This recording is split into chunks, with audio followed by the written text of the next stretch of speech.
Welcome back to our Daily Bread. I'm Sam, and I'll be taking you through a 365-day plan from Genesis to Revelation. Today I will begin the book of 2 Kings.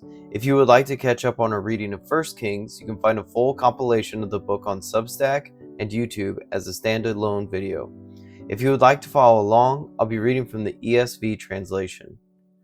Chapter 1. After the death of Ahab, Moab rebelled against Israel. Now Ahaziah fell through the lattice in his upper chamber in Samaria and lay sick.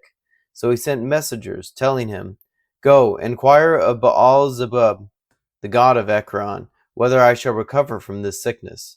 But the angel of the Lord said to Elijah the Tishbite, "Arise, go up to meet the messengers of the king of Samaria, and say to them, Is it because there is no God in Israel that you are going to inquire of Baal-zebub, the god of Ekron? Now therefore, thus says the Lord, you shall not come down from the bed to which you have gone up, but you shall surely die." So Elijah went. The messengers returned to the king, and he said to them, "Why have you returned?" And they said to him, "There came a man to meet us, and he said, Go back to the king who sent you, and say to him, Thus says the Lord, Is it because there is no God in Israel that you are sending to inquire of Baal-zebub, the god of Ekron? Therefore you shall not come down from the bed to which you have gone up, but you shall surely die." He said to them, "What kind of man was he who came to meet you and told you these things?" They answered him, "He wore a garment of hair with a belt of leather around his waist, and he said, It is Elijah the Tishbite." Then the king sent to him a captain of 50 men and his 50. He went up to Elijah, who was sitting on the top of a hill, and said to him, "O man of God, the king says, Come down."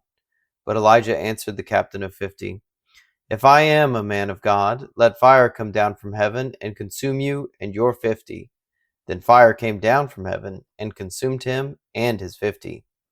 Again the king sent to him another captain of 50 men with his 50. And he answered and said to him, "O man of God, this is the king's order. Come down quickly."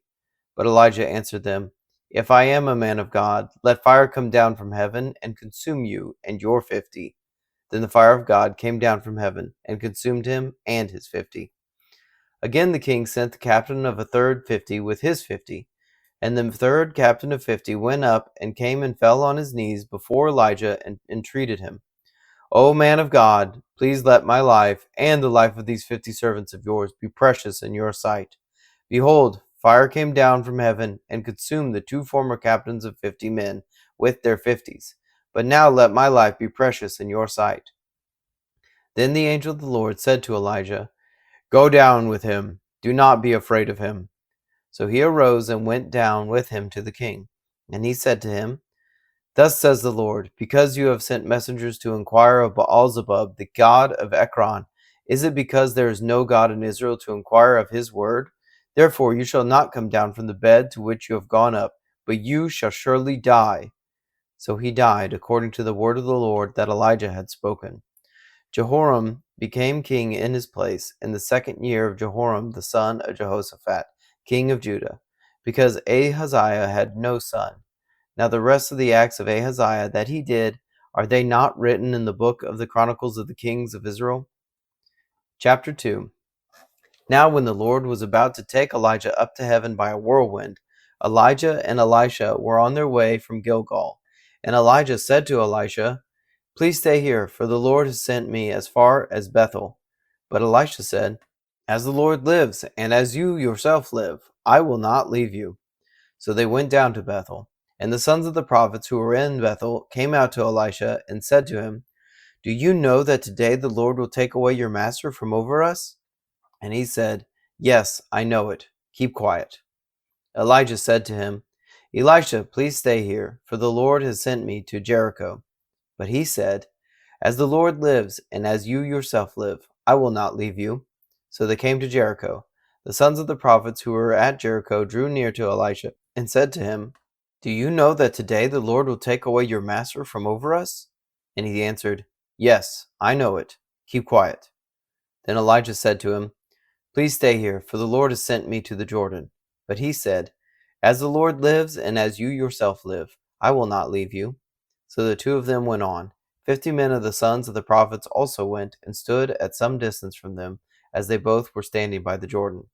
Then Elijah took his cloak, rolled it up, and struck the water, and the water was parted to one side and to the other, till the two of them could go over on dry ground. When they had crossed, Elijah said to Elisha, "Ask what I shall do for you, before I am taken from you." And Elisha said, "Please let there be a double portion of your spirit on me." And he said, "You have asked a hard thing, yet if you see me as I am being taken from you, it shall be so for you. But if you do not see me, it shall not be so." And as they still went on and talked, behold, chariots of fire and horses of fire separated the two of them. And Elijah went up by a whirlwind into heaven. And Elisha saw it, and he cried, my father, the chariots of Israel and its horsemen!" And he saw him no more. Then he took hold of his own clothes and tore them into two pieces. And he took up the cloak of Elijah that had fallen from him, and went back and stood on the bank of the Jordan. Then he took the cloak of Elijah that had fallen from him, and struck the water, saying, "Where is the Lord, the God of Elijah?" And when he had struck the water was parted to the one side and to the other, and Elisha went over. Now when the sons of the prophets who were at Jericho saw him opposite them, they said, "The spirit of Elijah rests on Elisha." And they came to meet him and bowed to the ground before him. And they said to him, "Behold now, there are with your servants 50 strong men. Please let them go and seek your master. It may be that the Spirit of the Lord has caught him up and cast him upon some mountain or into some valley." And he said, "You shall not send." But when they urged him till he was ashamed, he said, "Send." They sent therefore 50 men, and for 3 days they sought him, but did not find him. And they came back to him while he was staying at Jericho. And he said to them, "Did I not say to you, do not go?" Now the men of the city said to Elisha, "Behold, the situation of the city is pleasant, as my lord sees, but the water is bad, and the land is unfruitful." He said, "Bring me a new bowl, and put salt in it." So they brought it to him. Then he went to the spring of water and threw salt in it, and said, "Thus says the Lord, I have healed this water. From now on neither death nor miscarriage shall come from it." So the water has been healed to this day, according to the word that Elisha spoke. He went up from there to Bethel, and while he was going up on the way, some small boys came out of the city and jeered at him, saying, "Go up, you bald head! Go up, you bald head!" And he turned around, and when he saw them, he cursed them in the name of the Lord. And 2 she-bears came out of the woods and tore 42 of the boys. From there he went on to Mount Carmel, and from there he returned to Samaria. Chapter 3. In the 18th year of Jehoshaphat, king of Judah, Jehoram the son of Ahab became king over Israel in Samaria, and he reigned 12 years. He did what was evil in the sight of the Lord, though not like his father and his mother. For he put away the pillar of Baal that his father had made. Nevertheless, he clung to the sin of Jeroboam the son of Nebat, which he made Israel to sin. He did not depart from it. Now Mesha, king of Moab, was a sheep breeder, and he had to deliver to the king of Israel 100,000 lambs and the wool of 100,000 rams. But when Ahab died, the king of Moab rebelled against the king of Israel. So King Jehoram marched out of Samaria at that time and mustered all Israel. And he went and sent word to Jehoshaphat, king of Judah, "The king of Moab has rebelled against me. Will you go with me to battle against Moab?" And he said, "I will go. I am as you are, my people as your people, my horses as your horses." Then he said, "But which way shall we march?" Jehoram answered, "By the way of the wilderness of Edom." So the king of Israel went with the king of Judah and the king of Edom. And when they had made a circuitous march of 7 days, there was no water for the army or for the animals that followed them. Then the king of Israel said, "Alas, the Lord has called these 3 kings to give them into the hand of Moab." And Jehoshaphat said, "Is there no prophet of the Lord here, through whom we may inquire of the Lord?" Then one of the king of Israel's servants answered, "Elisha the son of Shaphat is here. He poured water on the hands of Elijah." And Jehoshaphat said, "The word of the Lord is with him." So the king of Israel and Jehoshaphat and the king of Edom went down to him. And Elisha said to the king of Israel, "What have I to do with you? Go to the prophets of your father and to the prophets of your mother." But the king of Israel said to him, No, it is the Lord who has called these 3 kings to give them into the hand of Moab. And Elisha said, As the Lord of hosts lives, before whom I stand, were it not that I have regard for Jehoshaphat the king of Judah, I would neither look at you nor see you. But now bring me a musician. And when the musician played, the hand of the Lord came upon him. And he said, Thus says the Lord, I will make this dry stream bed full of pools. For thus says the Lord, You shall not see wind or rain, but that stream bed shall be filled with water, so that you shall drink, you, your livestock, and your animals. This is a light thing in the sight of the Lord. He will also give the Moabites into your hand, and you shall attack every fortified city and every choice city, and shall fell every good tree and stop up all streams of water, and ruin every good piece of land with stones. The next morning, about the time of offering the sacrifice, behold, water came from the direction of Edom, till the country was filled with water. When all the Moabites heard that the king had come up to fight against them, all who were able to put on armor, from the youngest to the oldest, were called out and were drawn up at the border. And when they rose early in the morning, and the sun shone on the water, the Moabites saw the water opposite them as red as blood. And they said, This is blood! The kings have surely fought together and struck one another down. Now then, Moab, to the spoil! But when they came to the camp of Israel, the Israelites rose and struck the Moabites, till they fled before them. And they went forward, striking the Moabites as they went. And they overthrew the cities, and on every good piece of land every man threw a stone until it was covered. They stopped every spring of water, and felled all the good trees, till only its stones were left in Kir Hareseth. And the slingers surrounded and attacked it. When the king of Moab saw that the battle was going against him, he took with him 700 swordsmen to break through, opposite the king of Edom, but they could not. Then he took his oldest son, who was to reign in his place, and offered him for a burnt offering on the wall. And there came great wrath against Israel, and they withdrew from him and returned to their own land. Chapter 4.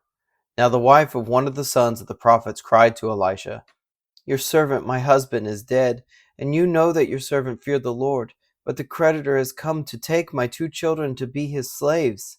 And Elisha said to her, What shall I do for you? Tell me, what have you in the house? And she said, Your servant has nothing in the house except a jar of oil. Then he said, Go outside, borrow vessels from all your neighbors, empty vessels and not too few. Then go in and shut the door behind yourself and your sons, and pour into it all these vessels. And when one is full, set it aside. So she went from him and shut the door behind herself and her sons. And as she poured, they brought the vessels to her. When the vessels were full, she said to her son, Bring me another vessel. And he said to her, There is not another. Then the oil stopped flowing. She came and told the man of God, and he said, Go, sell the oil and pay your debts. Then you and your sons can live on and rest. One day Elisha went on to Shunem, where a wealthy woman lived, who urged him to eat some food. So whenever he passed that way, he would turn in there to eat food. And she said to her husband, Behold now, I know that this is a holy man of God who is continually passing our way. Let us make a small room on the roof with walls, and put there for him a bed, a table, a chair, and a lamp, so that whenever he comes to us, he can go in there. One day he came there, and he turned into the chamber and rested there. And he said to Gehazi his servant, Call this Shunammite. When he had called her, she stood before him. And he said to him, Say now to her, See, you have taken all this trouble for us. What is to be done for you? Would you have a word spoken on your behalf to the king or to the commander of the army? She answered, I dwell among my own people. And he said, What then is to be done for her? Gehazi answered, Well, she has no son, and her husband is old. He said, Call her. And when he had called her, she stood in the doorway. And he said, At this season, about this time next year, you shall embrace a son. And she said, No, my lord, O man of God, do not lie to your servant. But the woman conceived, and she bore a son about that time the following spring, as Elisha had said to her. When the child had grown, he went out one day to his father among the reapers. And he said to his father, Oh, my head, my head! The father said to his servant, Carry him to his mother. And when he had lifted him and brought him to his mother, the child sat on her lap till noon, and then he died. And she went up and laid him on the bed of the man of God, and shut the door behind him, and went out. Then she called to her husband and said, Send me one of the servants and one of the donkeys, that I may quickly go to the man of God and come back again. And he said, Why will you go to him today? It is neither new moon nor Shabbat. She said, All is well. Then she saddled the donkey, and she said to her servant, Urge the animal on, do not slacken the pace for me unless I tell you. So she set out and came to the man of God at Mount Carmel. When the man of God saw her coming, he said to Gehazi his servant, Look, there is the Shunammite. Run at once to meet her and say to her, Is all well with you? Is all well with your husband? Is all well with the child? And she answered, All is well. And when she came to the mountain to the man of God, she caught hold of his feet. And Gehazi came to push her away. But the man of God said, Leave her alone, for she is in bitter distress, and the Lord has hidden it from me and has not told me. Then she said, Did I ask my Lord for a son? Did I not say, Do not deceive me? He said to Gehazi, Tie up your garment and take my staff in your hand and go. If you meet anyone, do not greet him, and if anyone greets you, do not reply, and lay my staff on the face of the child. Then the mother of the child said, As the Lord lives, and as you yourself live, I will not leave you. So he arose and followed her. Gehazi went on ahead and laid the staff on the face of the child, but there was no sound or sign of life. Therefore he returned to meet him and told him, The child has not awakened. When Elisha came into the house, he saw the child laying dead on his bed. So he went in and shut the door behind the two of them and prayed to the Lord. Then he went up and lay on the child, putting his mouth on his mouth, his eyes on his eyes, and his hands on his hands. And as he stretched himself upon him, the flesh of the child became warm. Then he got up again and walked once back and forth in the house, and went up and stretched himself upon him. The child sneezed 7 times, and the child opened his eyes. Then he summoned Gehazi and said, Call the Shunammite. So he called her. And when she came to him, he said, Pick up your son. She came and fell at his feet, bowing to the ground. Then she picked up her son and went out. And Elisha came again to Gilgal, when there was a famine in the land. And as the sons of the prophets were sitting before him, he said to his servant, Set on a large pot, and boil stew for the sons of the prophets. One of them went out into the field to gather herbs, and found a wild vine, and gathered from it his lap full of wild gourds, and came and cut them up into the pot of stew, not knowing what they were. And they poured out some for the men to eat. But while they were eating of the stew, they cried out, O man of God, there is death in the pot. And they could not eat it. He said, Then bring flour. And he threw it into the pot, and said, Pour some out for the men, that they may eat. And there was no harm in the pot. A man came from Baal Shalisha, bringing the man of God bread of the first fruits, 20 loaves of barley, and fresh ears of grain in his sack. And Elisha said, Give to the men, that they may eat. But his servant said, How can I set this before 100 men? So he repeated, Give them to the men, that they may eat. For thus says the Lord, They shall eat and have some left. So he set it before them, and they ate and had some left, according to the word of the Lord. Chapter 5. Naaman, commander of the army of the kings of Syria, was a great man with his master, and in high favor.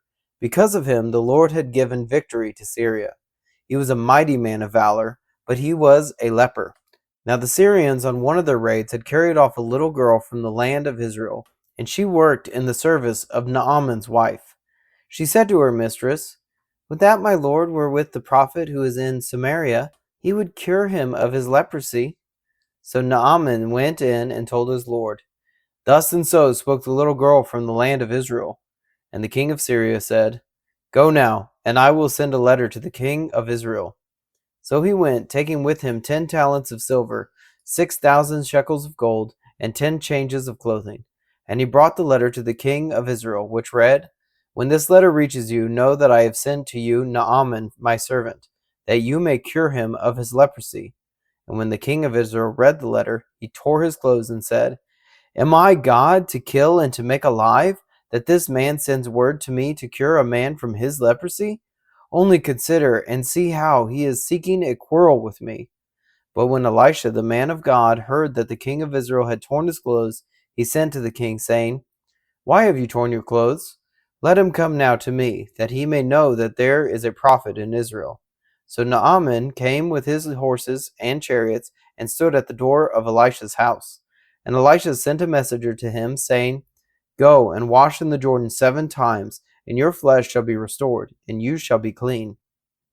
But Naaman was angry and went away, saying, "Behold, I thought that he would surely come out to me and stand and call upon the name of the Lord his God, and wave his hand over the place and cure the leper. Are not Abana and Pharpar, the rivers of Damascus, better than all the waters of Israel? Could I not wash in them and be clean?"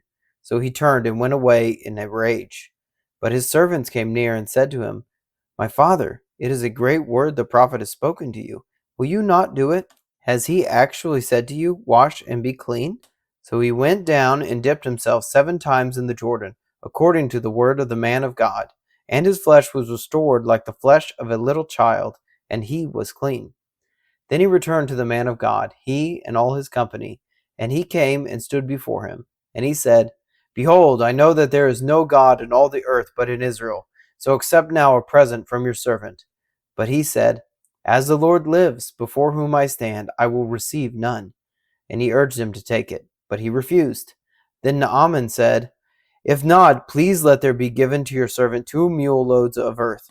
For from now on your servant will not offer burnt offering or sacrifice to any god but the Lord. In this matter may the Lord pardon your servant. When my master goes into the house of Rimmon to worship there, leaning on my arm, and I bow myself in the house of Rimmon, when I bow myself in the house of Rimmon, the Lord pardon your servant in this matter." He said to him, "Go in peace." But when Naaman had gone from him a short distance, Gehazi, the servant of Elisha the man of God, said, "See, my master has spared this Naaman the Syrian, in not accepting from his hand what he brought. As the Lord lives, I will run after him and get something from him." So Gehazi followed Naaman, and when Naaman saw someone running after him, he got down from the chariot to meet him and said, "Is all well?" And he said, "All is well. My master has sent me to say, there have just now come to me from the hill country of Ephraim 2 young men of the sons of the prophets. Please give them a talent of silver and 2 changes of clothing." And Naaman said, "Be pleased to accept 2 talents." And he urged him, and tied up 2 talents of silver in 2 bags, with 2 changes of clothing, and laid them on 2 of his servants. And they carried them before Gehazi. And when he came to the hill, he took them from their hand, and put them in the house. And he sent the men away, and they departed. He went in and stood before his master. And Elisha said to him, "Where have you been, Gehazi?" And he said, "Your servant went nowhere." But he said to him, "Did not my heart go when the man turned from his chariot to meet you? Was it a time to accept money and garments, olive orchards and vineyards, sheep and oxen, male servants and female servants? Therefore the leprosy of Naaman shall cling to you and to your descendants forever." So he went out from his presence a leper, like snow. Chapter 6. Now the sons of the prophets said to Elisha, "See, the place where we dwell under your charge is too small for us. Let us go to the Jordan, and each of us get there a log, and let us make a place for us to dwell there." And he answered, "Go." Then one of them said, "Be pleased to go with your servants." And he answered, "I will go." So he went with them. And when they came to the Jordan, they cut down trees. But as one was felling a log, his axe head fell into the water, and he cried out, "Alas, my master, it was borrowed." Then the man of God said, "Where did it fall?" When he showed him the place, he cut off a stick and threw it in there and made the iron float. And he said, "Take it up." So he reached out his hand and took it. Once, when the king of Syria was warring against Israel, he took counsel with his servants, saying, "At such and such a place shall be my camp." But the man of God sent word to the king of Israel, "Beware that you do not pass this place, for the Syrians are going down there." And the king of Israel sent to the place about which the man of God told him. Thus he used to warn him, so that he saved himself there more than once or twice. And the mind of the king of Syria was greatly troubled because of this thing, and he called his servants and said to them, "Will you not show me who of us is for the king of Israel?" And one of his servants said, "None, my lord, O king, but Elisha the prophet who is in Israel tells the king of Israel the words that you speak in your bedroom." And he said, "Go and see where he is, that I may send and seize him." It was told him, Behold, he is in Dothan. So he sent there horses and chariots and a great army, and they came by night and surrounded the city. When the servant of the man of God rose early in the morning and went out, behold, an army with horses and chariots was all around the city. And the servant said, Alas, my master, what shall we do? He said, Do not be afraid, for those who are with us are more than those who are with them. Then Elisha prayed and said, O Lord, please open his eyes that he may see.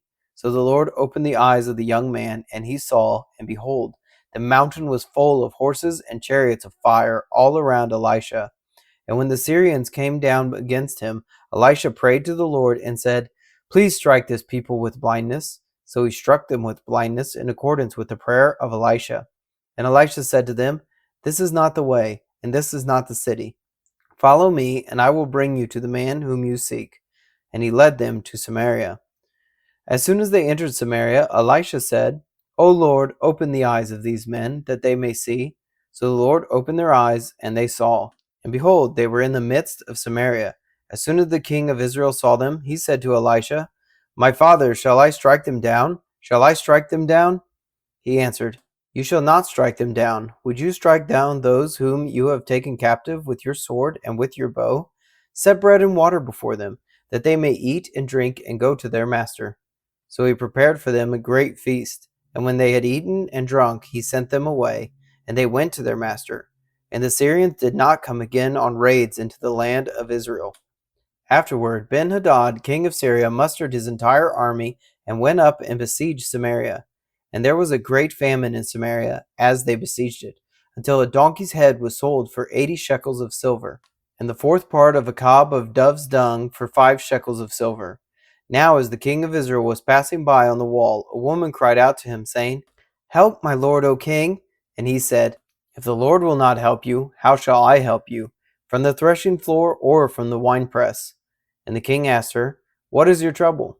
She answered, This woman said to me, Give your son that we may eat him today, and we will eat my son tomorrow. So we boiled my son and ate him. And on the next day I said to her, Give your son that we may eat him. But she has hidden her son. When the king heard the words of the woman, he tore his clothes. Now he was passing by on the wall, and the people looked, and behold, he had sackcloth beneath on his body. And he said, May God do so to me, and more also, if the head of Elisha the son of Shaphat remains on his shoulders today. Elisha was sitting in his house, and the elders were sitting with him. Now the king had dispatched a man from his presence. But before the messenger arrived, Elisha said to the elders, Do you see how this murderer has sent to take off my head? Look, when the messenger comes, shut the door and hold the door fast against him. Is not the sound of his master's feet behind him? And while he was still speaking with them, the messenger came down to him and said, This trouble is from the Lord. Why should I wait for the Lord any longer? Chapter 7. But Elisha said, Hear the word of the Lord. Thus says the Lord, Tomorrow about this time a seah of fine flour shall be sold for a shekel, and 2 seahs of barley for a shekel, at the gate of Samaria. Then the captain on whose hand the king leaned said to the man of God, If the Lord himself should make windows in heaven, could this thing be? But he said, You shall see it with your own eyes, but you shall not eat of it. Now there were 4 men who were lepers at the entrance of the gate, and they said to one another, Why are we sitting here until we die? If we say, Let us enter the city, the famine is in the city, and we shall die there. And if we sit here, we die also. So now come, let us go over to the camp of the Syrians.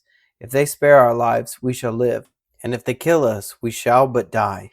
So they arose at twilight to go to the camp of the Syrians. But when they came to the edge of the camp of the Syrians, behold, there was no one there.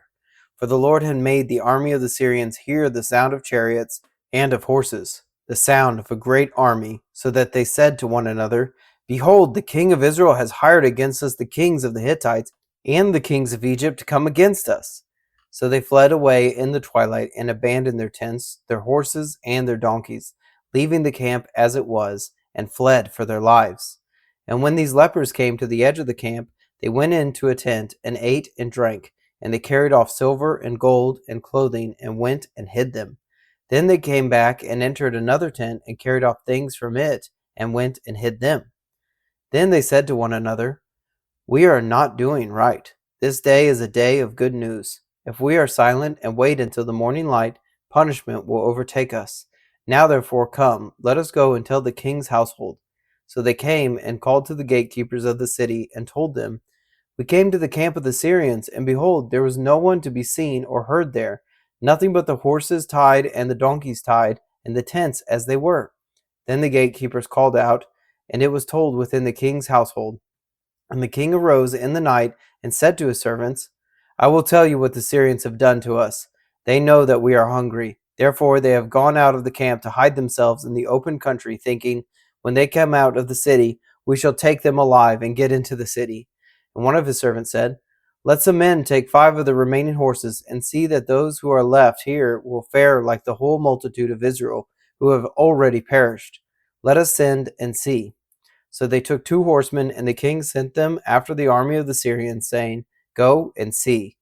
So they went after them as far as the Jordan, and behold, all the way was littered with garments and equipment that the Syrians had thrown away in their haste.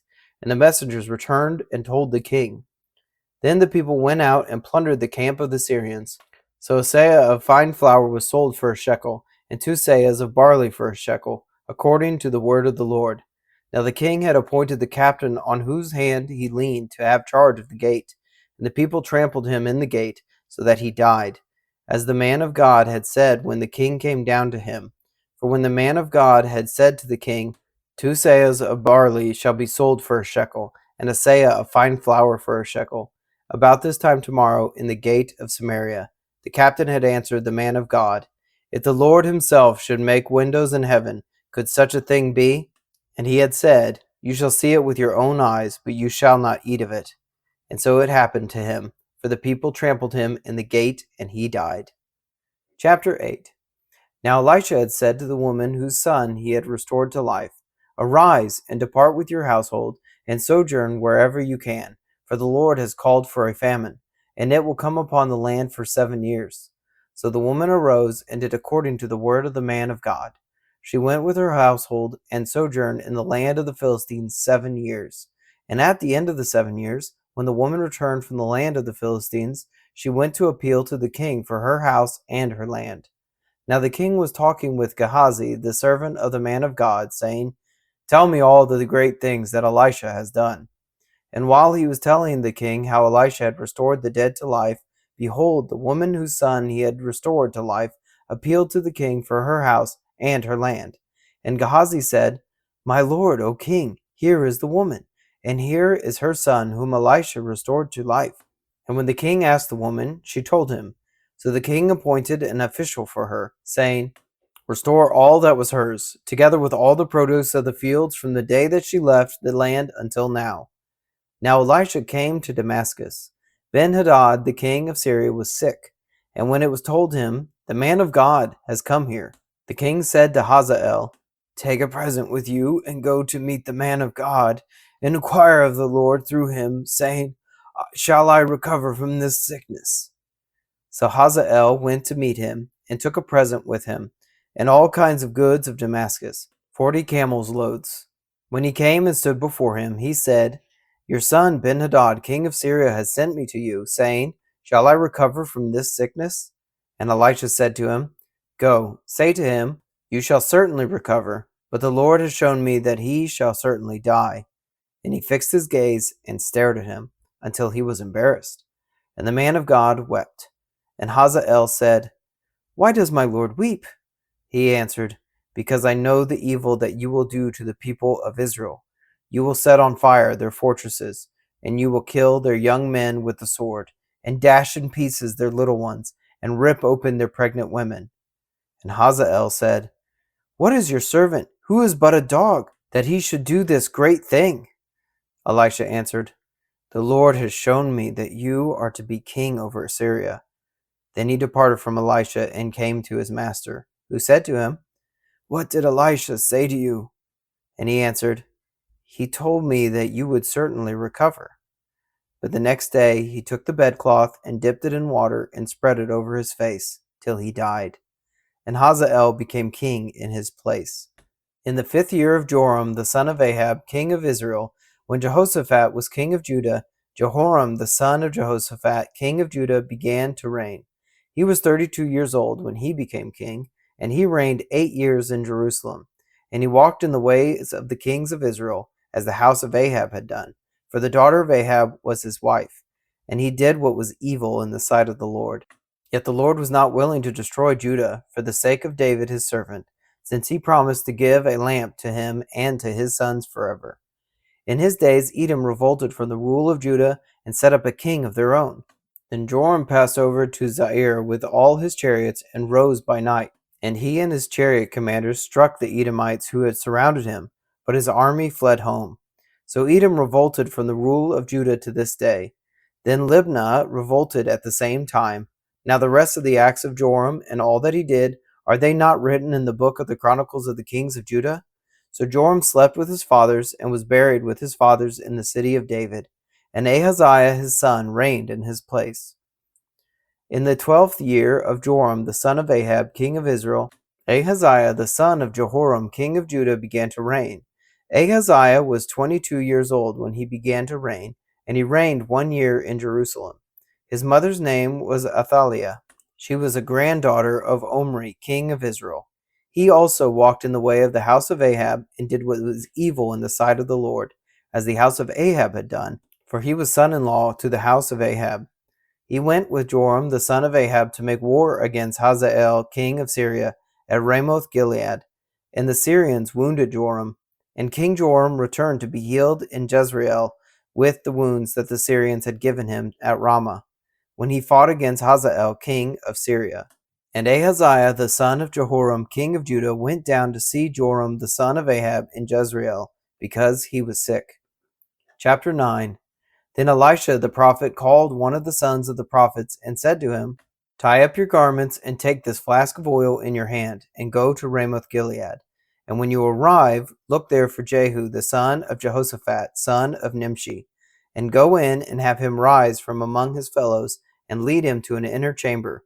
Then take the flask of oil and pour it on his head, and say, Thus says the Lord, I anoint you king over Israel. Then open the door and flee. Do not linger. So the young man, the servant of the prophet, went to Ramoth Gilead, and when he came, behold, the commanders of the army were in council. And he said, I have a word for you, O commander. And Jehu said, To which of us all? And he said, To you, O commander. So he arose and went into the house, and the young man poured the oil on his head, saying to him, Thus says the Lord, the God of Israel, I anoint you king over the people of the Lord, over Israel. And you shall strike down the house of Ahab your master, so that I may avenge on Jezebel the blood of my servants the prophets, and the blood of all the servants of the Lord. For the whole house of Ahab shall perish, and I will cut off from Ahab every male, bond or free, in Israel. And I will make the house of Ahab like the house of Jeroboam the son of Nebat, and like the house of Baasha the son of Ahijah. And the dogs shall eat Jezebel in the territory of Jezreel, and none shall bury her. Then he opened the door and fled. When Jehu came out to the servants of his master, they said to him, Is all well? Why did this mad fellow come to you? And he said to them, You know the fellow and his talk. And they said, That is not true. Tell us now. And he said, Thus and so he spoke to me, saying, Thus says the Lord, I anoint you king over Israel. Then in haste every man of them took his garment and put it under him on the bare steps, and they blew the trumpet and proclaimed, Jehu is king. Thus Jehu the son of Jehoshaphat the son of Nimshi conspired against Joram. Now Joram with all Israel had been on guard at Ramoth Gilead against Hazael king of Syria. But King Joram had returned to be healed in Jezreel of the wounds that the Syrians had given him, when he fought with Hazael king of Syria. So Jehu said, If this is your decision, then let no one slip out of the city to go and tell the news in Jezreel. Then Jehu mounted his chariot and went to Jezreel, for Joram lay there, and Ahaziah king of Judah had come down to visit Joram.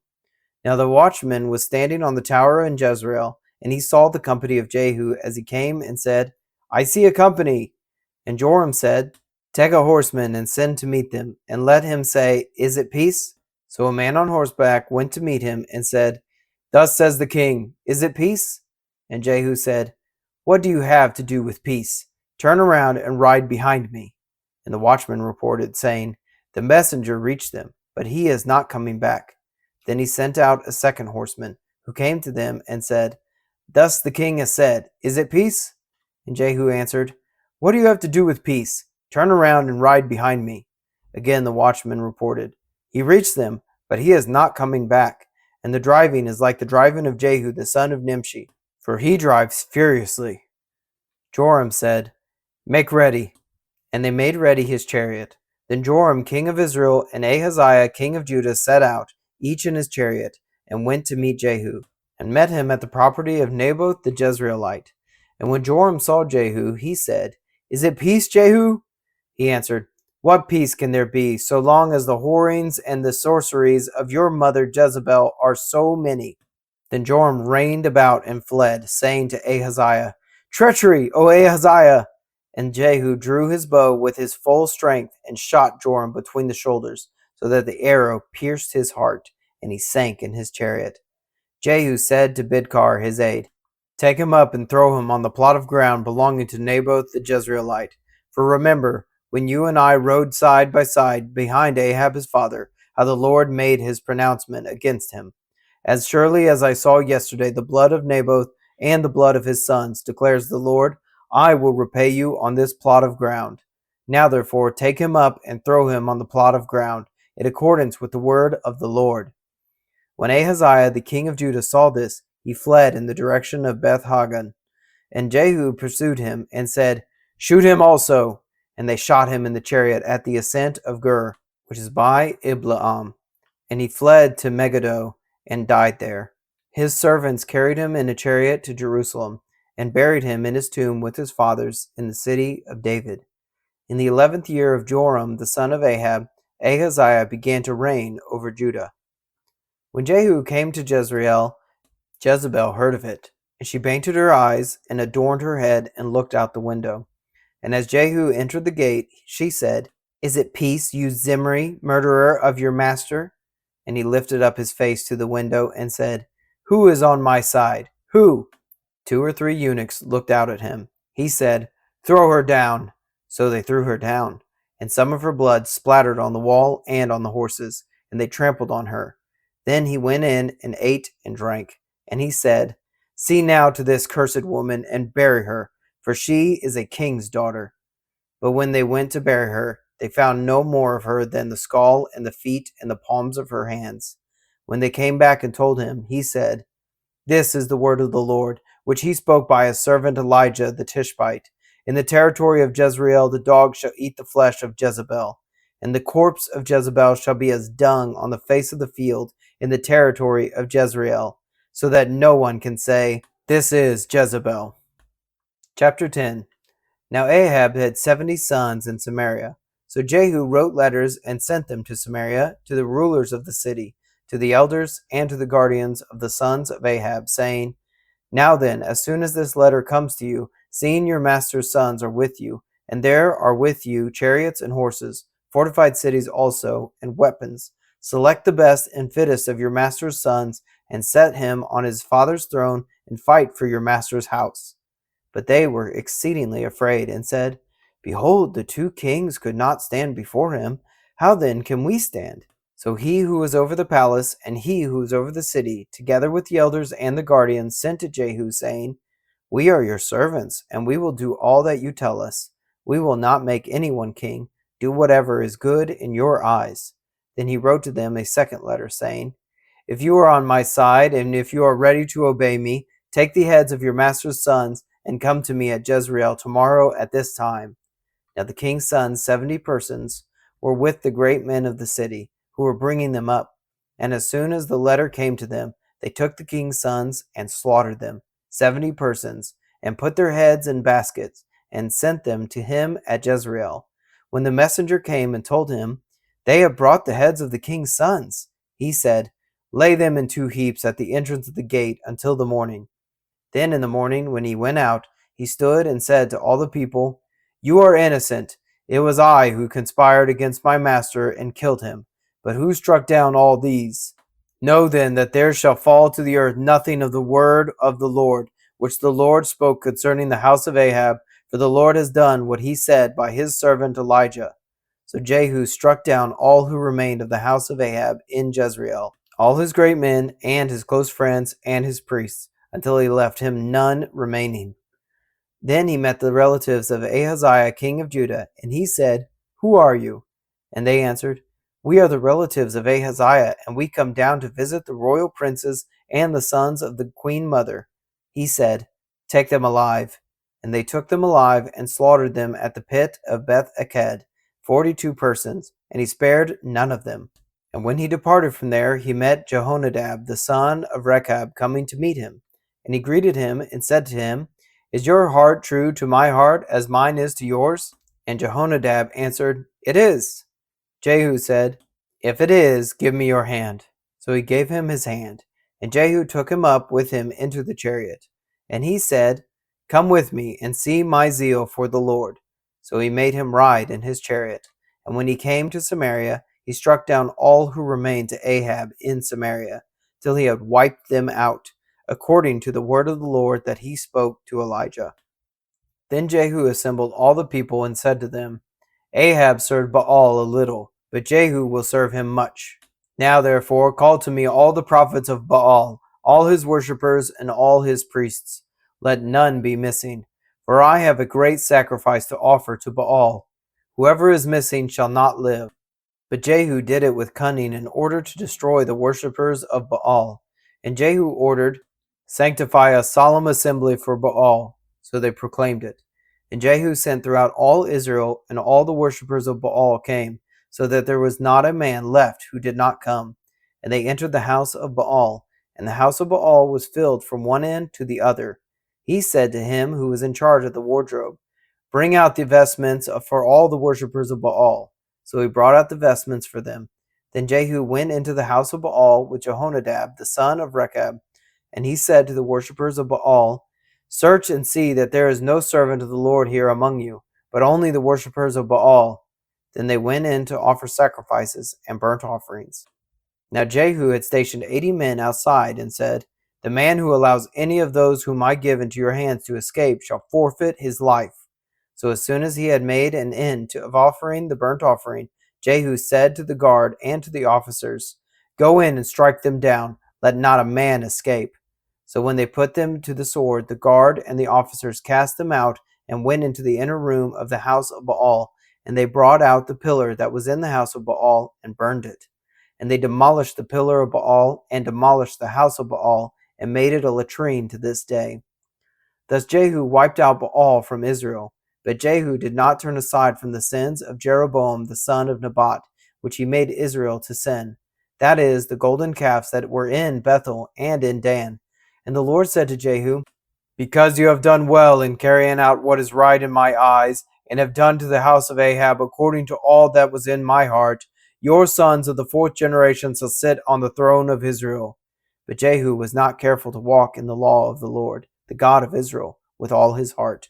He did not turn from the sins of Jeroboam, which he made Israel to sin. In those days the Lord began to cut off parts of Israel.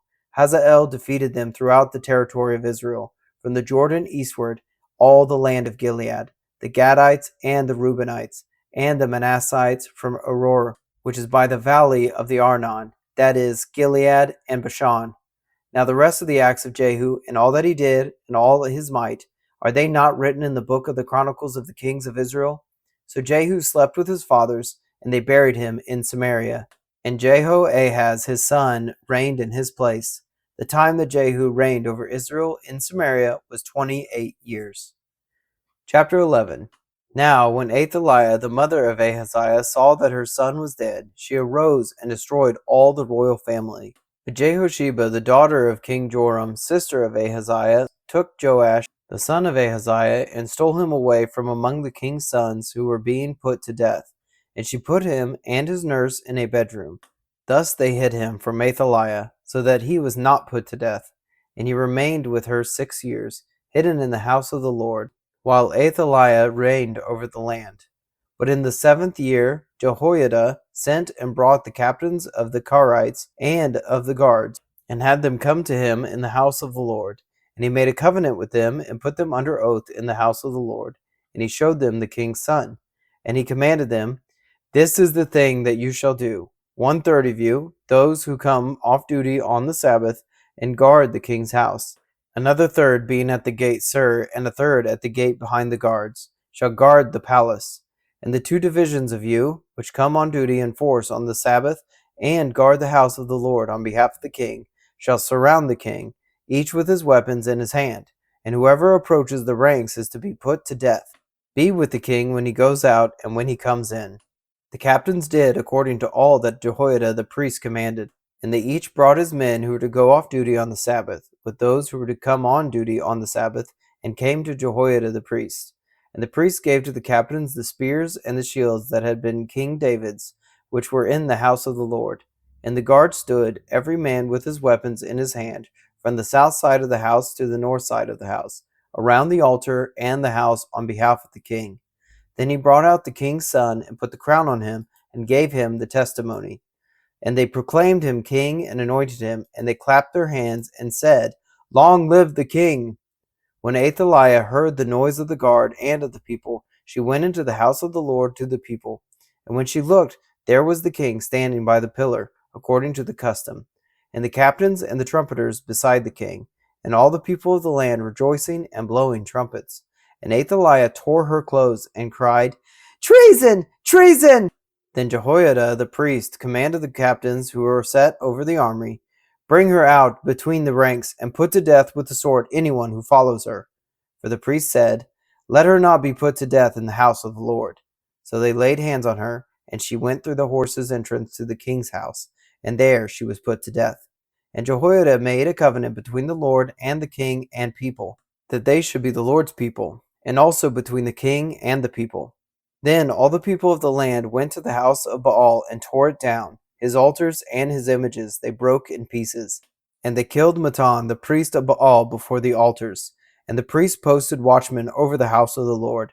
And he took the captains, the Carites, the guards, and all the people of the land, and they brought the king down from the house of the Lord, marching through the gate of the guards to the king's house. And he took his seat on the throne of the kings. So all the people of the land rejoiced. And the city was quiet after Athaliah had been put to death with the sword at the king's house. Jehoash was 7 years old when he began to reign. Chapter 12. In the 7th year of Jehu, Jehoash began to reign, and he reigned 40 years in Jerusalem. His mother's name was Zibiah of Beersheba. And Jehoash did what was right in the eyes of the Lord all his days, because Jehoiada the priest instructed him. Nevertheless, the high places were not taken away. The people continued to sacrifice and make offerings on the high places. Jehoash said to the priests, "All the money of the holy things that is brought into the house of the Lord, the money for which each man is assessed, the money from the assessment of persons, and the money that a man's heart prompts him to bring into the house of the Lord, let the priests take, each from his donor, and let them repair the house wherever any need of repairs is discovered." But by the 23rd year of King Jehoash, the priests had made no repairs on the house. Therefore King Jehoash summoned Jehoiada the priest and the other priests, and said to them, "Why are you not repairing the house? Now therefore take no more money from your donors, but hand it over for the repair of the house." So the priests agreed that they should take no more money from the people, and that they should not repair the house. Then Jehoiada the priest took a chest and bored a hole in the lid of it, and set it beside the altar on the right side as one entered the house of the Lord. And the priests who guarded the threshold put in it all the money that was brought into the house of the Lord. And whenever they saw that there was much money in the chest, the king's secretary and the high priest came up, and they bagged and counted the money that was found in the house of the Lord. Then they would give the money that was weighed out into the hands of the workmen who had the oversight of the house of the Lord. And they paid it out to the carpenters and the builders who worked on the house of the Lord, and to the masons and the stonecutters, as well as to buy timber and quarried stone for making repairs on the house of the Lord, and for any outlay for the repairs of the house. But there was not made for the house of the Lord basins of silver, snuffers, bowls, trumpets, or any vessels of gold or of silver, from the money that was brought into the house of the Lord, for that was given to the workmen who were repairing the house of the Lord with it. And they did not ask for an accounting from the men into whose hand they delivered the money to pay out to the workmen, for they dealt honestly. The money from the guilt offerings and the money from the sin offerings was not brought into the house of the Lord. It belonged to the priests. At that time, Hazael, king of Syria, went up and fought against Gath and took it. But when Hazael set his face to go up against Jerusalem, Jehoash, king of Judah, took all the sacred gifts that Jehoshaphat and Jehoram and Ahaziah his fathers, the kings of Judah, had dedicated, and his own sacred gifts, and all the gold that was in the treasuries of the house of the Lord and of the king's house, and sent these to Hazael, king of Syria. Then Hazael went away from Jerusalem. Now the rest of the acts of Joash and all that he did, are they not written in the book of the Chronicles of the kings of Judah? His servants arose and made a conspiracy, and struck down Joash in the house of Millo, on the way that goes down to Silla. It was Josachar the son of Shimeath, and Jehozabad the son of Shomer, his servants, who struck him down, so that he died. And they buried him with his fathers in the city of David, and Amaziah his son reigned in his place. Chapter 13. In the 23rd year of Joash the son of Ahaziah, king of Judah, Jehoahaz the son of Jehu began to reign over Israel in Samaria, and he reigned 17 years. He did what was evil in the sight of the Lord, and followed the sins of Jeroboam the son of Nebat, which he made Israel to sin. He did not depart from them. And the anger of the Lord was kindled against Jerusalem, and he gave them continually into the hand of Hazael king of Syria, and into the hand of Ben-Hadad the son of Hazael. Then Jehoahaz sought the favor of the Lord, and the Lord listened to him, for he saw the oppression of Israel, how the king of Syria oppressed them. Therefore the Lord gave Israel a Savior, so that they escaped from the hand of the Syrians, and the people of Israel lived in their homes as formerly. Nevertheless, they did not depart from the sins of the house of Jeroboam, which he made Israel to sin, but walked in them. And the Asherah also remained in Samaria. For there was not left to Jehoahaz an army of more than 50 horsemen and 10 chariots and 10,000 footmen, for the king of Syria had destroyed them and made them like the dust at threshing. Now the rest of the acts of Jehoahaz and all that he did and his might, are they not written in the book of the Chronicles of the kings of Syria? So Jehoahaz slept with his fathers, and they buried him in Samaria, and Joash his son reigned in his place. In the 37th year of King Joash, king of Judah, Jehoash the son of Jehoahaz began to reign over Israel in Samaria, and he reigned 16 years. He also did what was evil in the sight of the Lord. He did not depart from all the sins of Jeroboam the son of Nebat, which he made Israel to sin, but he walked in them. Now the rest of the acts of Joash and all that he did, and the might with which he fought against Amaziah king of Judah, are they not written in the book of the Chronicles of the kings of Israel? So Joash slept with his fathers, and Jeroboam sat on his throne, and Joash was buried in Samaria with the kings of Israel. Now when Elisha had fallen sick with the illness of which he was to die, Joash king of Israel went down to him and wept before him, crying, my father, the chariots of Israel and its horsemen. And Elisha said to him, take a bow and arrow. So he took a bow and arrows. Then he said to the king of Israel, draw the bow. And he drew it. And Elisha laid his hands on the king's hands, and he said, open the window eastward. And he opened it. Then Elisha said, shoot. And he shot. And he said, the Lord's arrow of victory, the arrow of victory over Syria. For you shall fight the Syrians in Aphek until you have made an end to them. And he said, take the arrows. And he took them. And he said to the king of Israel, strike the ground with them. And he struck 3 times and stopped. Then the man of God was angry with him and said, you should have struck 5 or 6 times. Then you would have struck down Syria until you had made an end of it. But now you will strike down Syria only 3 times. So Elisha died, and they buried him. Now the bands of Moabites used to invade the land in the spring of the year. And as a man was being buried, behold, a marauding band was seen, and the man was thrown into the grave of Elisha. And as soon as the man touched the bones of Elisha, he revived and stood on his feet. Now Hazael, king of Syria, oppressed Israel all the days of Jehoahaz. But the Lord was gracious to them and had compassion on them. And he turned toward them because of his covenant with Abraham, Isaac, and Jacob, and would not destroy them, nor has he cast them from his presence until now. When Hazael, king of Syria, died, Ben-Hadad his son became king in his place. Then Jehoash the son of Jehoahaz took again from Ben-Hadad the son of Hazael the cities that he had taken from Jehoahaz his father in war, 3 times Joash defeated him and recovered the cities of Israel. Chapter 14. In the 2nd year of Joash the son of Johaza, king of Israel, Amaziah the son of Joash, king of Judah, began to reign. He was 25 years old when he began to reign, and he reigned 29 years in Jerusalem. His mother's name was Jehoaddan of Jerusalem, and he did what was right in the eyes of the Lord, yet not like David his father. He did in all things that Joash his father had done, but the high places were not removed. The people still sacrificed and made offerings on the high places. And as soon as the royal power was firmly in his hand, he struck down his servants who had struck down the king his father. But he did not put to death the children of the murderers, according to what is written in the book of the law of Moses, where the Lord commanded, "Fathers shall not be put to death because of their children, nor shall children be put to death because of their fathers, but each one shall die for his own sin." He struck down 10,000 Edomites in the valley of Salt, and took Selah by storm, and called it Joktheel, which is its name to this day. Then Amaziah sent messengers to Joash the son of Jehoahaz, son of Jehu, king of Israel, saying, "Come, let us look at one another in the face." And Jehoash, king of Israel, sent word to Amaziah, king of Judah. A thistle on Lebanon sent to a cedar on Lebanon, saying, "Give your daughter to my son for a wife." And a wild beast of Lebanon passed by and trampled down the thistle. You have indeed struck down Edom, and your heart has lifted you up. Be content with your glory, and stay at home. For why should you provoke trouble so that you will fall, you and Judah with you? But Amaziah would not listen. So Jehoash, king of Israel, went up, and he and Amaziah, king of Judah, faced one another in battle at Beth Shemesh, which belongs to Judah.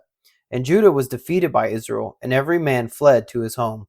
And Jehoash, king of Israel, captured Amaziah, king of Judah, the son of Jehoash, son of Ahaziah, at Beth Shemesh, and came to Jerusalem, and broke down the wall of Jerusalem for 400 cubits, from the Ephraim gate to the corner gate.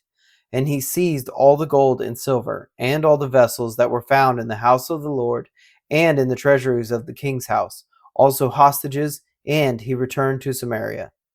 Now the rest of the acts of Jehoash that he did, and his might, and how he fought with Amaziah king of Judah, are they not written in the book of the Chronicles of the Kings of Israel? And Jehoash slept with his fathers, and was buried in Samaria with the kings of Israel. And Jeroboam his son reigned in his place. Amaziah the son of Joash king of Judah lived 15 years after the death of Jehoash son of Jehoahaz, king of Israel. Now the rest of the deeds of Amaziah, are they not written in the book of the Chronicles of the Kings of Judah? And they made a conspiracy against him in Jerusalem, and he fled to Lachish. But they sent after him to Lachish, and put him to death there. And they brought him on horses, and he was buried in Jerusalem with his fathers in the city of David. And all the people of Judah took Azariah, who was 16 years old, and made him king instead of his father Amaziah. He built Elath, and restored it to Judah, after the king slept with his fathers. In the 15th year of Amaziah the son of Joash, king of Judah, Jeroboam the son of Joash, king of Israel, began to reign in Samaria. And he reigned 41 years. And he did what was evil in the sight of the Lord. He did not depart from all the sins of Jeroboam the son of Nebat, which he made Israel to sin. He restored the border of Israel from Lebo-hamath as far as the sea of Arabah, according to the word of the Lord, the God of Israel, which he spoke by his servant Jonah the son of Amittai, the prophet, who was from Gath-hepher. For the Lord saw that the affliction of Israel was very bitter, for there was none left, bond or free, and there was none to help Israel. But the Lord had not said that he would blot out the name of Israel from under heaven, so he saved them by the hand of Jeroboam the son of Joash. Now the rest of the acts of Jeroboam, and all that he did, and his might, how he fought, and how he restored Damascus and Hamath to Judah in Israel, are they not written in the book of the Chronicles of the Kings of Israel? And Jeroboam slept with his fathers, the kings of Israel, and Zechariah his son reigned in his place. Chapter 15. In the 27th year of Jeroboam king of Israel, Azariah the son of Amaziah king of Judah began to reign. He was 16 years old when he began to reign, and he reigned 52 years in Jerusalem. His mother's name was Jecholiah of Jerusalem, and he did what was right in the eyes of the Lord, according to all that his father Amaziah had done. Nevertheless, the high places were not taken away. The people still sacrificed and made offerings on the high places. And the Lord touched the king, so that he was a leper to the day of his death, and he lived in a separate house. And Jotham the king's son was over the household, governing the people of the land. Now the rest of the acts of Azariah and all that he did, are they not written in the book of the Chronicles of the kings of Judah?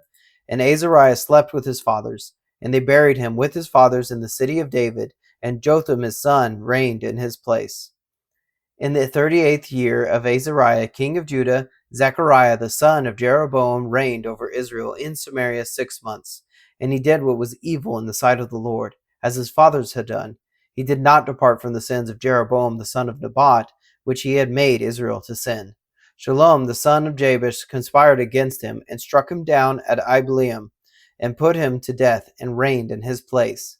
Now the rest of the deeds of Zechariah, behold, they are written in the book of the Chronicles of the kings of Israel.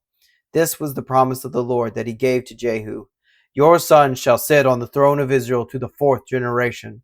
And so it came to pass. Shalom, the son of Jabesh, began to reign in the 39th year of Uzziah, king of Judah, and he reigned 1 month in Samaria. Then Menahem, the son of Gadi, came up from Tirzah and came to Samaria. And he struck down Shalom, the son of Jabesh, in Samaria, and put him to death, and reigned in his place. Now the rest of the deeds of Shalom, and the conspiracy that he made, behold, they are written in the book of the Chronicles of the kings of Israel. At that time Menahem sacked Tiphsah, and all who were in it, and its territory from Tirzah on, because they did not open it to him. Therefore he sacked it, and he ripped open all the women in it who were pregnant. In the 39th year of Azariah king of Judah, Menahem the son of Gadi began to reign over Israel, and he reigned 10 years in Samaria. And he did what was evil in the sight of the Lord.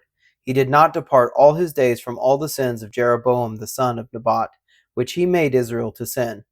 Pul the king of Assyria came against the land, and Menahem gave Pul 1,000 talents of silver, that he might help him to confirm his hold on the royal power. Menahem exacted the money from Israel, that is, from all the wealthy men, 50 shekels of silver from every man, to give to the king of Assyria. So the king of Assyria turned back and did not stay there in the land. Now the rest of the deeds of Menahem, and all that he did, are they not written in the book of the Chronicles of the kings of Israel? And Menahem slept with his fathers, and Pekahiah his son reigned in his place. In the 50th year of Azariah king of Judah, Pekahiah the son of Menahem began to reign over Israel in Samaria, and he reigned 2 years, and he did what was evil in the sight of the Lord. He did not turn away from the sins of Jeroboam the son of Nebat, which he made Israel to sin. And Pekah the son of Remaliah his captain conspired against him with 50 men of the people of Gilead, and struck him down in Samaria, in the citadel of the king's house, with Argob and Uriah. He put him to death, and reigned in his place. Now the rest of the deeds of Pekahiah and all that he did, behold, they are written in the book of the Chronicles of the kings of Israel. In the 52nd year of Azariah king of Judah, Pekah the son of Remaliah began to reign over Israel in Samaria, and he reigned 20 years. And he did what was evil in the sight of the Lord. He did not depart from the sins of Jeroboam the son of Nebat, which he made Israel to sin. In the days of Pekah king of Israel, Tiglath-Pileser king of Assyria came and captured Ijon, Abel-Beth-Maacah, Genoa, Kadesh, Hazor, Gilead, and Galilee, all the land of Naphtali, and he carried the people captive to Assyria. Then Hosea the son of Elah made a conspiracy against Pekah the son of Remaliah, and struck him down and put him to death, and reigned in his place, in the 20th year of Jotham the son of Uzziah. Now the rest of the acts of Pekah and all that he did, behold, they are written in the book of the Chronicles of the kings of Israel. In the 2nd year of Pekah the son of Remaliah, king of Israel, Jotham the son of Uzziah, king of Judah, began to reign. He was 25 years old when he began to reign, and he reigned 16 years in Jerusalem. His mother's name was Jerusha, the daughter of Zadok, and he did what was right in the eyes of the Lord, according to all that his father Uzziah had done. Nevertheless, the high places were not removed. The people still sacrificed and made offerings on the high places. He built the upper gate of the house of the Lord. Now the rest of the acts of Jotham and all that he did, are they not written in the book of the Chronicles of the kings of Judah? In those days the Lord began to send Rezin, the king of Syria, and Pekah, the son of Remaliah, against Judah. Jotham slept with his fathers, and was buried with his fathers in the city of David his father. And Ahaz his son reigned in his place. Chapter 16. In the 17th year of Pekah the son of Remaliah, Ahaz the son of Jotham, king of Judah, began to reign. Ahaz was 20 years old when he began to reign, and he reigned 16 years in Jerusalem. And he did not do what was right in the eyes of the Lord his God, as his father David had done, but he walked in the way of the kings of Israel. He even burned his son as an offering, according to the despicable practices of the nations whom the Lord drove out before the people of Israel. And he sacrificed and made offerings on the high places and on the hills, and under every green tree. Then Rezin, king of Syria, and Pekah, the son of Remaliah, king of Israel, came up to wage war on Jerusalem, and they besieged Ahaz, but could not conquer him. At that time Rezin, the king of Syria, recovered Elath from Syria, and drove the men of Judah from Elath. And the Edomites came to Elath, where they dwell to this day. So Ahaz sent messengers to Tiglath-Pileser, king of Assyria, saying, I am your servant and your son. Come up and rescue me from the hand of the king of Syria and from the hand of the king of Israel, who are attacking me. Ahaz also took the silver and gold that was found in the house of the Lord and in the treasures of the king's house, and sent a present to the king of Assyria. And the king of Assyria listened to him. The king of Assyria marched up against Damascus and took it, carrying its people captive to Kir, and he killed Rezin. When King Ahaz went to Damascus to meet Tiglath-Pileser, king of Assyria, he saw that the altar that was at Damascus. And King Ahaz sent to Uriah the priest a model of the altar, and its pattern, exact in all its details. And Uriah the priest built the altar in accordance with all that King Ahaz had sent from Damascus. So Uriah the priest made it, before King Ahaz arrived from Damascus. And when the king came from Damascus, the king viewed the altar. Then the king drew near to the altar and went up on it, and burned his burnt offering and his grain offering, and poured his drink offering, and threw the blood of his peace offerings on the altar. And the bronze altar that was before the Lord he removed from the front of the house, from the place between his altar and the house of the Lord, and put it on the north side of his altar. And King Ahaz commanded Uriah the priest, saying, On the great altar burn the morning burnt offering, and at the evening grain offering, and the king's burnt offering and his grain offering, with the burnt offering of all the people of the land, and their grain offering, and their drink offering, and throw on it all the blood of the burnt offering, and all the blood of the sacrifice. But the bronze altar shall be for me to inquire by. Uriah the priest did all this, as King Ahaz commanded. And King Ahaz cut off the frames of the stands, and removed the basin from them. And he took down the sea from off the bronze oxen that were under it, and put it on a stone pedestal. And the covered way for the Sabbath that had been built inside the house, and the outer entrance for the king, he caused to go around the house of the Lord, because of the king of Assyria. Now the rest of the acts of Ahaz that he did, are they not written in the book of the Chronicles of the kings of Judah? And Ahaz slept with his fathers, and was buried with his fathers in the city of David. And Hezekiah his son reigned in his place. Chapter 17. In the 12th year of Ahaz king of Judah, Hosea the son of Elah began to reign in Samaria over Israel. And he reigned 9 years. And he did what was evil in the sight of the Lord, yet not as the kings of Israel who were before him. Against him came up Shalmaneser, king of Assyria, and Hosea became his vassal, and paid him tribute. But the king of Assyria found treachery in Hosea, for he had sent messengers to So, king of Egypt, and offered no tribute to the king of Assyria, as he had done year by year. Therefore the king of Assyria shut him up, and bound him in prison. Then the king of Assyria invaded all the land, and came to Samaria, and for 3 years he besieged it. In the 9th year of Hosea, the king of Assyria captured Samaria, and he carried the Israelites away to Assyria, and placed them in Halah, and on the Habor, the river of Gozan, and in the cities of Medes. And this occurred because the people of Israel had sinned against the Lord their God, who had brought them up out of the land of Egypt from under the hand of Pharaoh king of Egypt, and had feared other gods, and walked in the customs of the nations whom the Lord drove out before the people of Israel, and in the customs that the kings of Israel had practiced. And the people of Israel did secretly against the Lord their God things that were not right. They built for themselves high places in all their towns, from watchtower to fortified city. They set up for themselves pillars and asherim on every high hill and under every green tree. And there they made offerings on all the high places, as the nations did whom the Lord carried away before them. And they did wicked things, provoking the Lord to anger. And they served idols, of which the Lord had said to them, "You shall not do this." Yet the Lord warned Israel and Judah by every prophet and every seer, saying, "Turn from your evil ways and keep my commandments and my statutes, in accordance with all the law that I commanded your fathers, and that I sent to you by my servants the prophets." But they would not listen, but were stubborn, as their fathers had been, who did not believe in the Lord their God. They despised his statutes and his covenant that he made with their fathers and the warnings that he gave them. They went after false idols and became false, and they followed the nations that were around them, concerning whom the Lord had commanded them that they should not do like them. And they abandoned all the commandments of the Lord their God, and made for themselves metal images of 2 calves. And they made an Asherah, and worshipped all the host of heaven, and served Baal. And they burned their sons and their daughters as offerings, and used divination and omens, and sold themselves to do evil in the sight of the Lord, provoking him to anger. Therefore the Lord was very angry with Israel, and removed them out of his sight. None was left but the tribe of Judah only. Judah also did not keep the commandments of the Lord their God, but walked in the customs that Israel had introduced. And the Lord rejected all the descendants of Israel, and afflicted them, and gave them into the hand of plunderers, until he had cast them out of his sight. When he had torn Israel from the house of David, they made Jeroboam the son of Nebat king. And Jeroboam drove Israel from following the Lord, and made them commit great sin.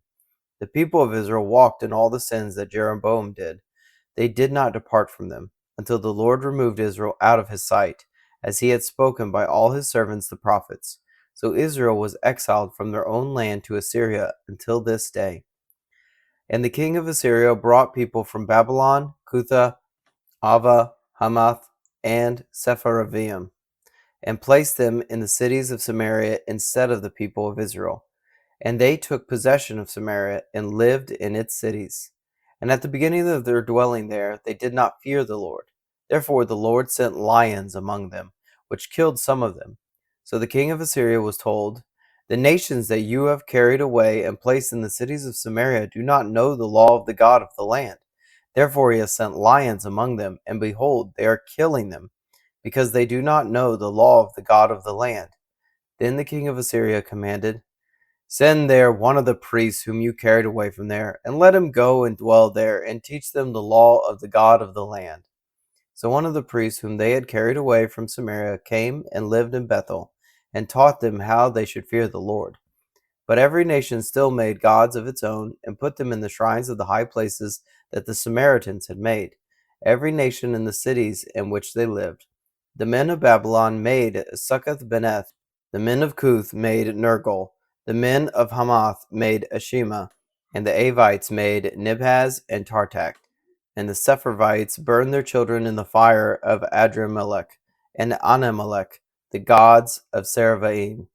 They also feared the Lord, and appointed from among themselves all the sorts of people as priests of the high places, who sacrificed for them in the shrines of the high places.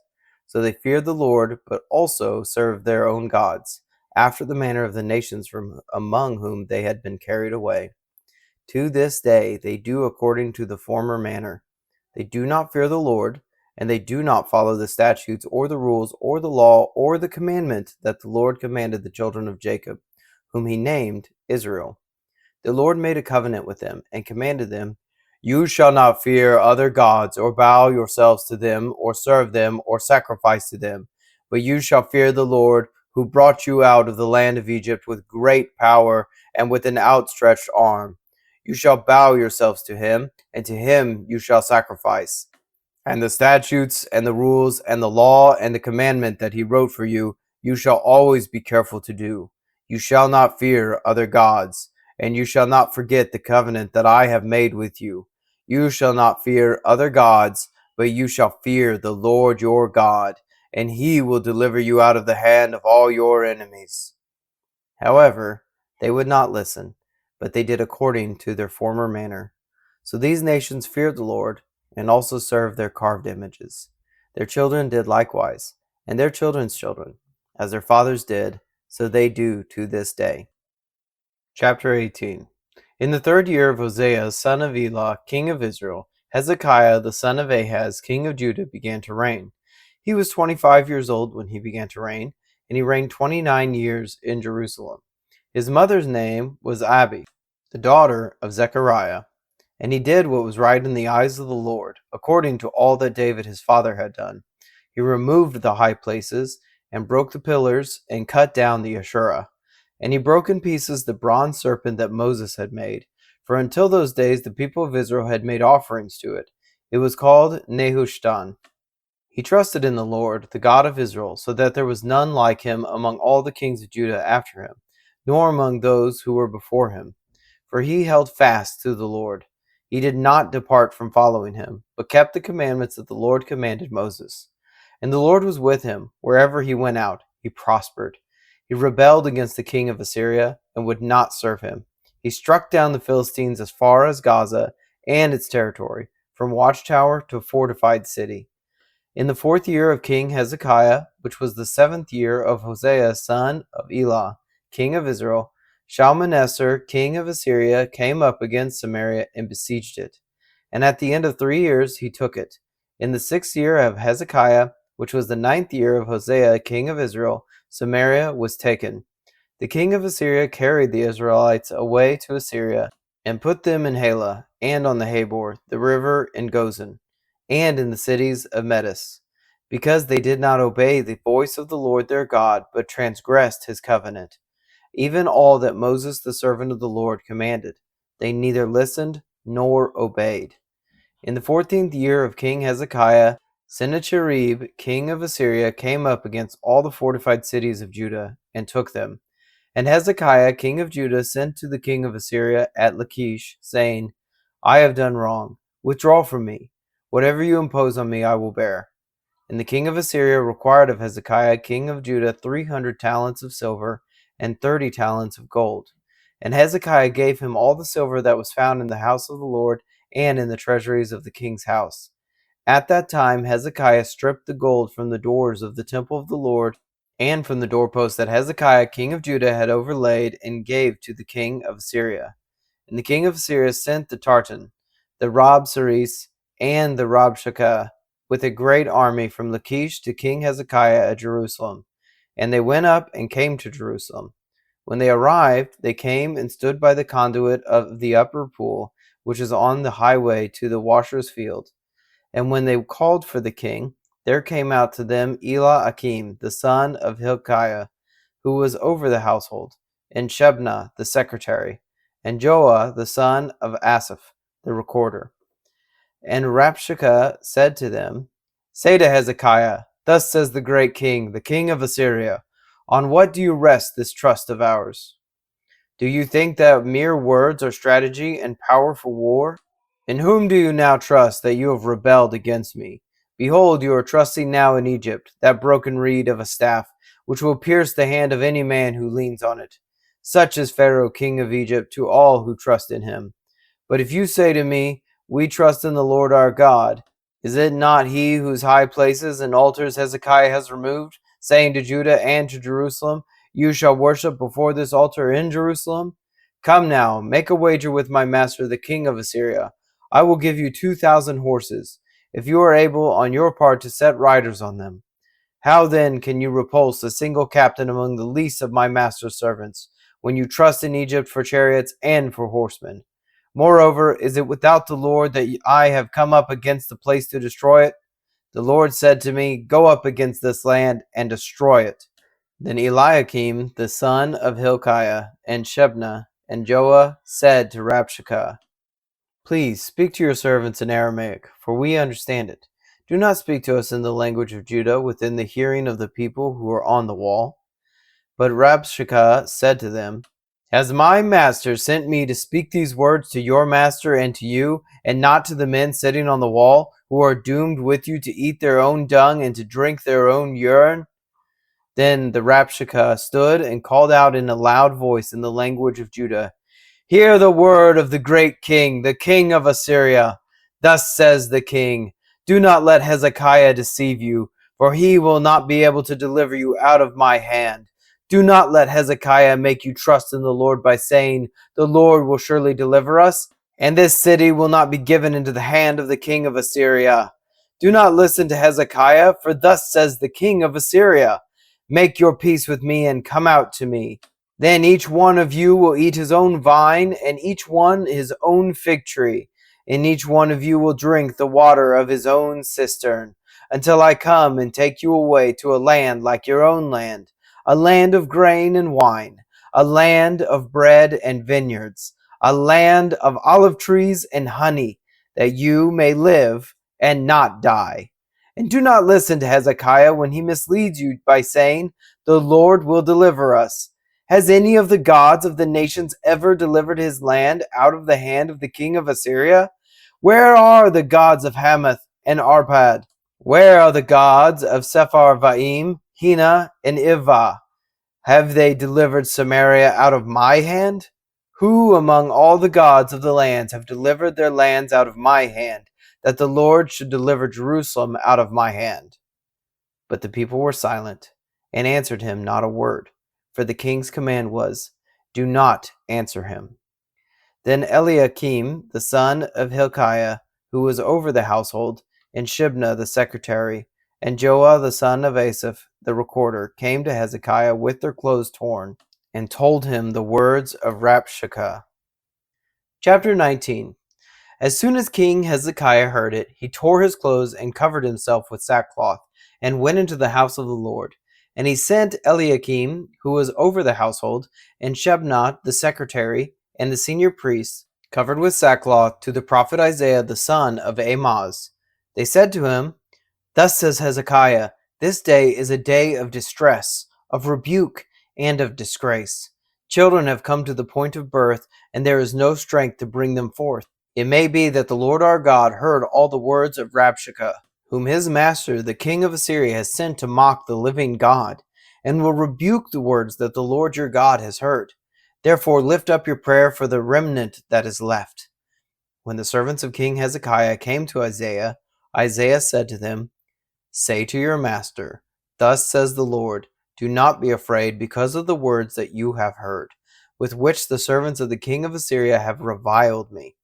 Behold, I will put a spirit in him, so that he shall hear a rumor and return to his own land, and I will make him fall by the sword in his own land. The Rabshakeh returned, and found the king of Assyria fighting against Libnah, for he heard that the king had left Lachish. Now the king heard concerning Tirhakah, king of Cush, behold, he has set out to fight against you. So he sent messengers again to Hezekiah, saying, thus you shall speak to Hezekiah, king of Judah. Do not let your God in whom you trust deceive you by promising that Jerusalem will not be given in the hand of the king of Assyria. Behold, you have heard that the kings of Assyria have done to all lands, devoting them to destruction. And shall you be delivered? Have the gods of the nations delivered them, the nations that my fathers destroyed, Gozan, Haran, Rezeph, and the people of Eden, who were in Telassar? Where is the king of Hamath, the king of Arpad, the king of the city of Sepharvaim, the king of Hena, or the king of Ivvah?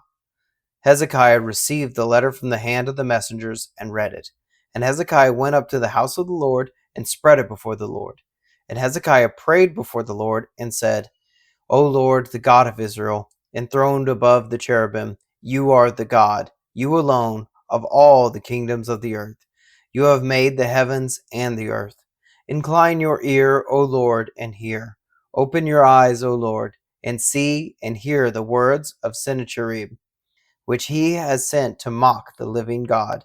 Truly, O Lord, the kings of Assyria have laid waste the nations and their lands, and have cast their gods into the fire, for they were not gods, but the work of men's hands, wood and stone. Therefore you were destroyed. So now, O Lord our God, save us, please, from his hand, that all the kingdoms of the earth may know that you, O Lord, are God alone. Then Isaiah the son of Amoz sent to Hezekiah, saying, thus says the Lord, the God of Israel, your prayer to me about Sennacherib, king of Assyria, I have heard. This is the word that the Lord has spoken concerning him. She despises you, she scorns you, the virgin daughter of Zion. She wags her head behind you, the daughter of Jerusalem. Whom have you mocked and reviled? Against whom have you raised your voice and lifted your eyes to the heights? Against the Holy One of Israel. By your messengers you have mocked the Lord, and you have said, with my many chariots I have gone up the heights of the mountains, to the far recesses of Lebanon. I felled its tall cedars, its choicest cypresses. I entered its farthest lodging place, its most fruitful forest. I dug wells, and drank foreign waters, and I dried up with the sole of my foot all the streams of Egypt. Have you not heard that I determined it long ago? I planned from days of old what now I bring to pass, that you should turn fortified cities into heaps of ruins, while their inhabitants, shorn of strength, are dismayed and confounded, and have become like plants of the field, and like tender grass, like grass on the housetops, blighted before it is grown. But I know you're sitting down, and you're going out and coming in, and you're raging against me. Because you have raged against me, and your complacency has come into my ears, I will put my hook in your nose and my bit in your mouth, and I will turn you back on the way by which you came. And this shall be the sign for you. This year eat what grows of itself, and in the second year what springs of the same. Then in the third year sow and reap and plant vineyards, and eat their fruit. And the surviving remnant of the house of Judah shall again take root downward and bear fruit upward. For out of Jerusalem shall go a remnant, and out of Mount Zion a band of survivors. The zeal of the Lord will do this. Therefore, thus says the Lord concerning the king of Assyria, he shall not come into this city, or shoot an arrow there, or come before it with a shield, or cast up a siege mound against it. By the way that he came, by the same he shall return, and he shall not come into this city, declares the Lord. For I will defend this city to save it, for my own sake, and for the sake of my servant David. And that night the angel of the Lord went out and struck down 185,000 in the camp of the Assyrians. And when people rose early in the morning, behold, these were all dead bodies. Then Sennacherib, king of Assyria, departed and went home and lived in Nineveh. And as he was worshipping in the house of Nisroch his god, Adremelech and Sharezer his son struck him down with the sword and escaped into the land of Ararat. And Esarhaddon his son reigned in his place. Chapter 20. In those days Hezekiah became sick and was at the point of death. And Isaiah the prophet, the son of Amoz, came to him and said to him, Thus says the Lord, Set your house in order, for you shall die. You shall not recover. Then Hezekiah turned his face to the wall and prayed to the Lord, saying, Now, O Lord, please remember how I have walked before you in faithfulness and with a whole heart, and have done what is good in your sight. And Hezekiah wept bitterly. And before Isaiah had gone out of the middle court, the word of the Lord came to him. Turn back and say to Hezekiah, the leader of my people, Thus says the Lord, the God of David your father, I have heard your prayer. I have seen your tears. Behold, I will heal you. On the third day you shall go up to the house of the Lord, and I will add 15 years to your life. I will deliver you and this city out of the hand of the king of Assyria, and I will defend this city for my own sake and for my servant David's sake. And Isaiah said, Bring a cake of figs, and let them take and lay it on the boil, that he may recover. And Hezekiah said to Isaiah, What shall be the sign that the Lord will heal me, and that I shall go up to the house of the Lord on the third day? And Isaiah said, This shall be the sign to you from the Lord, that the Lord will do the thing that he has promised. Shall the shadow go forward 10 steps, or go back 10 steps? And Hezekiah answered, It is an easy thing for the shadow to lengthen 10 steps. Rather let the shadow go back 10 steps. And Isaiah the prophet called to the Lord, and he brought the shadow back 10 steps, by which it had gone down on the steps of Ahaz. At that time Merodach Baladan, the son of Baladan, king of Babylon, sent envoys with letters and a present to Hezekiah, for he heard that Hezekiah had been sick. And Hezekiah welcomed them, and he showed them all his treasure house, the silver, the gold, the spices, the precious oil, his armory, all that was found in his storehouses. There was nothing in his house or in all his realm that Hezekiah did not show them. Then Isaiah the prophet came to King Hezekiah and said to him, "What did these men say, and from where did they come to you?" And Hezekiah said, "They have come from a far country, from Babylon." He said, "What have they seen in your house?" And Hezekiah answered, "They have seen all that is in my house. There is nothing in my storehouses that I did not show them." Then Isaiah said to Hezekiah, "Hear the word of the Lord. Behold, the days are coming when all that is in your house and that which your fathers have stored up till this day shall be carried to Babylon. Nothing shall be left, says the Lord. And some of your own sons who will come from you, whom you will father, shall be taken away, and they shall be eunuchs in the palace of the king of Babylon." Then Hezekiah said to Isaiah, "The word of the Lord that you have spoken is good." For he thought, "Why not, if there will be peace and security in my days?"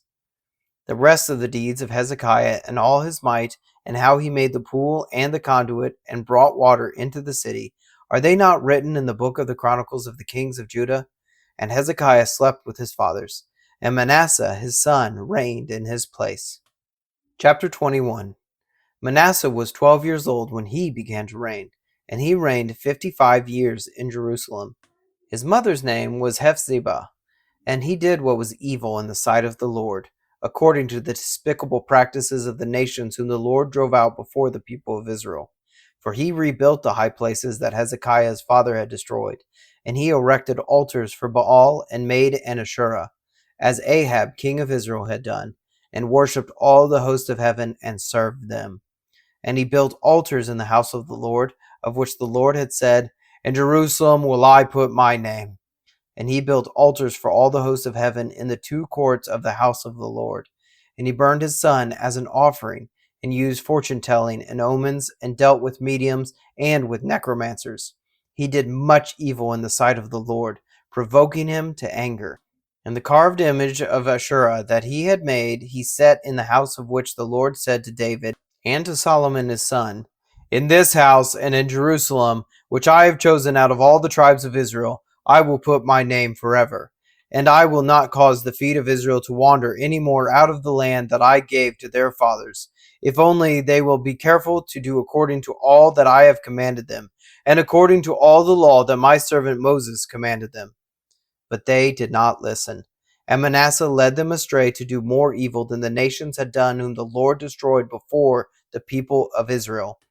And the Lord said by his servant the prophets, "Because Manasseh king of Judah has committed these abominations, and has done things more evil than all that the Amorites did, who were before him, and has made Judah also to sin with his idols.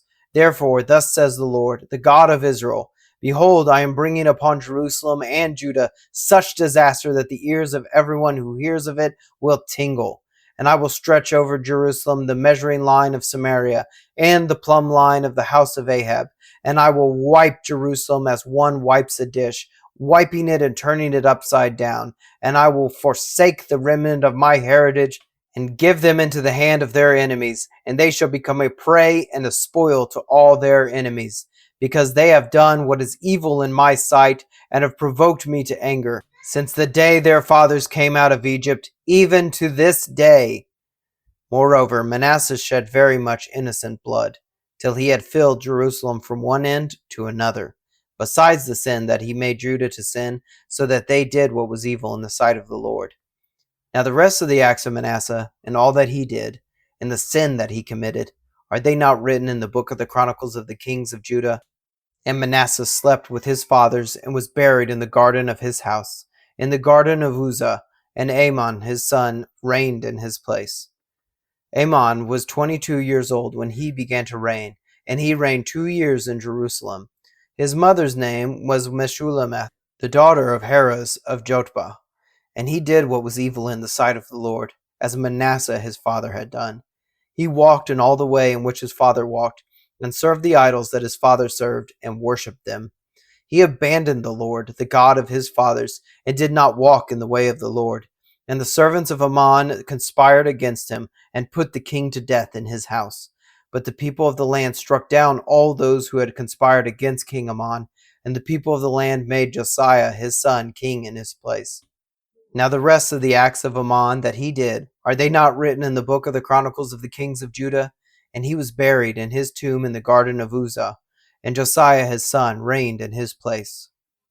Chapter 22. Josiah was 8 years old when he began to reign, and he reigned 31 years in Jerusalem. His mother's name was Jedidah, the daughter of Adaiah of Bozkath.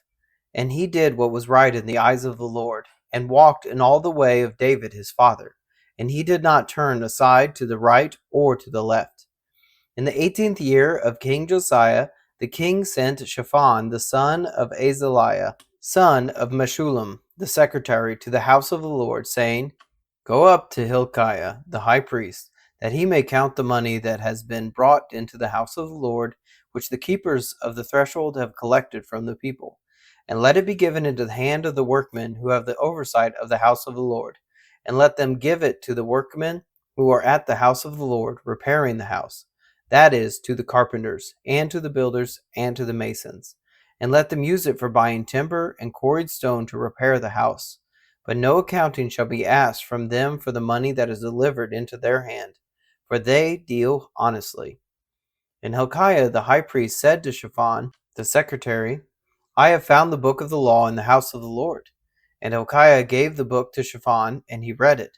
And Shaphan the secretary came to the king and reported to the king, Your servants have emptied out the money that was found in the house, and have delivered into the hand of the workmen who have the oversight of the house of the Lord.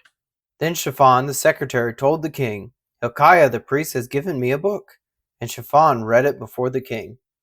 When the king heard the words of the book of the law, he tore his clothes.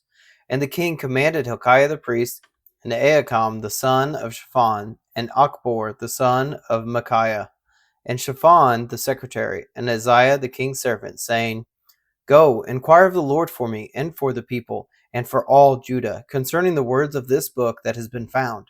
For great is the wrath of the Lord that is kindled against us, because our fathers have not obeyed the words of this book, to do according to all that is written concerning us. So Hilkiah the priest, and Ahikam, and Achbor, and Shaphan, and Azariah went to Huldah the prophetess, the wife of Shallum, the son of Tikvah, son of Harhas, keeper of the wardrobe. Now she lived in Jerusalem in the second quarter. And they talked with her. And she said to them, Thus says the Lord, the God of Israel, Tell the man who sent you to me, Thus says the Lord, Behold, I will bring disaster upon this place and upon its inhabitants, all the words of the book that the king of Judah has read, because they have forsaken me and have made offerings to other gods, that they might provoke me to anger with all the work of their hands. Therefore my wrath will be kindled against this place, and it will not be quenched. But to the king of Judah, who has sent you to inquire of the Lord, thus shall you say to him, Thus says the Lord, the God of Israel, regarding the words that you have heard, because your heart was penitent, and you humbled yourself before the Lord, when you heard how I spoke against this place and against its inhabitants, that they should become a desolation and a curse, and you have torn your clothes and wept before me, I also have heard you, declares the Lord. Therefore, behold, I will gather you to your fathers, and you shall be gathered to your grave in peace, and your eyes shall not see all the disaster that I will bring upon this place. And they brought back word to the king. Chapter 23. Then the king sent, and all the elders of Judah and Jerusalem were gathered to him. And the king went up to the house of the Lord, and with all the men of Judah and all the inhabitants of Jerusalem, and the priests and the prophets, all the people, both small and great.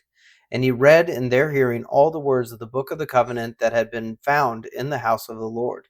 And the king stood by the pillar and made a covenant before the Lord, to walk before the Lord and to keep his commandments and his testimonies and his statutes with all his heart and all his soul, to perform the words of this covenant that were written in this book. And all the people joined in the covenant.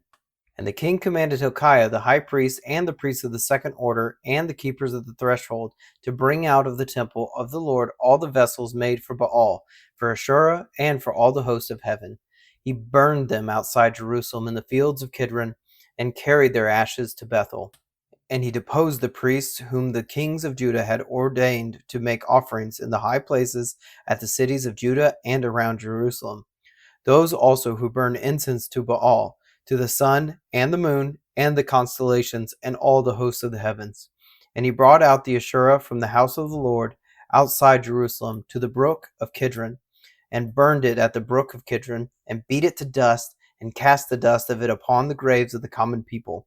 And he broke down the houses of the male cult prostitutes who were in the house of the Lord, where the women wove hangings for the Asherah.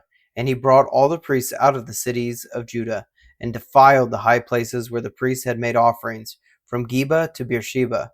And he broke down the high places of the gates that were at the entrance of the gate of Joshua, the governor of the city, which were on one's left at the gate of the city.